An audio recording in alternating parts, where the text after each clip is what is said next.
जहां पर भी हम गए हैं, हम अपने सभाओं की शुरुआत ही 2 सवाल से करते हैं कि भाई बताओ और कुछ हो या नहीं, पढ़ाई और रोजगार होना चाहिए कि नहीं होना चाहिए।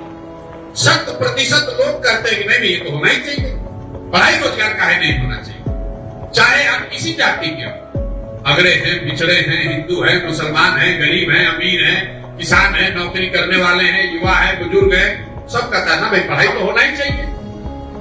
उसको पता नहीं कि अगला सवाल क्या है। फिर उससे पूछते हैं मैं अपना अपना बच्चा के सर पर हाथ रख के बोलो कि कभी जीवन में पढ़ाई रोजगार के लिए वोट दिए हो। आज तक 5000 गांव में एक भी आदमी नहीं कहा कि पढ़ाई रोजगार के लिए वोट दिए। तो जब पढ़ाई रोजगार के लिए वोटे नहीं दे रहे तो काहे इतना लंबा लंबा प्रपंच गा रहे हैं भैया पढ़ाई सुधरना चाहिए। काहे सुधरना चाहिए? वोट दिए आप, जहां पर 5 किलो अनाज के लिए अनाज मिल रहा है। वोट दिए शौचालय के लिए तो शौचालय में कितना लूटपाट हुआ है, शौचालय का पैसा आया ही है। वोट दिए सिलेंडर के लिए तो सिलेंडर बटा है। वोट दिए मोदी जी का भाषण सुनकर तो गुजरात में विकास हो रहा है। जिस चीज के लिए वोट दीजिएगा, लोकतंत्र की ताकत को समझिए।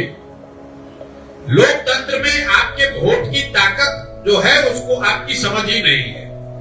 आप वोट किसको देते हैं इसका कोई महत्व नहीं है।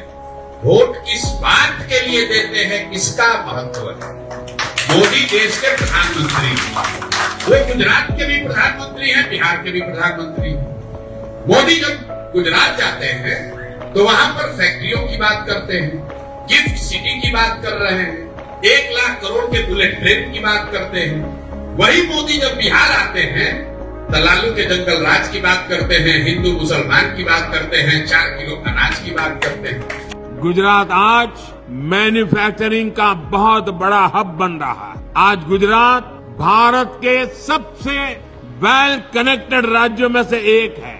वो दिन दूर नहीं जब गुजरात भारत को पहला made in India transport aircraft C-295 देगा। सेमीकंडक्टर मिशन में आज गुजरात जिस तरह लीड ले रहा है वो अभूतपूर्व है। आज गुजरात में एक से बढ़कर एक यूनिवर्सिटीज है। पेट्रोलियम हो, फोरेंसिक हो, वेलनेस हो, हर आधुनिक विषय की पढ़ाई के लिए गुजरात में बेहतरीन मौके हैं।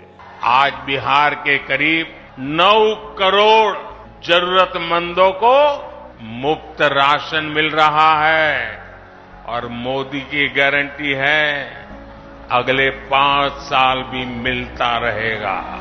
उनको मालूम है कि बिहार के आदमी को बुलेट ट्रेन नहीं चाहिए, बिहार के आदमी को विकास नहीं चाहिए, बिहार के आदमी को जाति चाहिए और खाने के लिए 5 किलो भात चाहिए। इतना ही चाहिए, इससे ज्यादा कुछ चाहिए ही नहीं। आप चाहे लखीसराय के हैं कि मुंगेर के हैं कि चंपारण के हैं कि मधुबनी के हैं, यहाँ के लोगों को सुधरना ही नहीं है।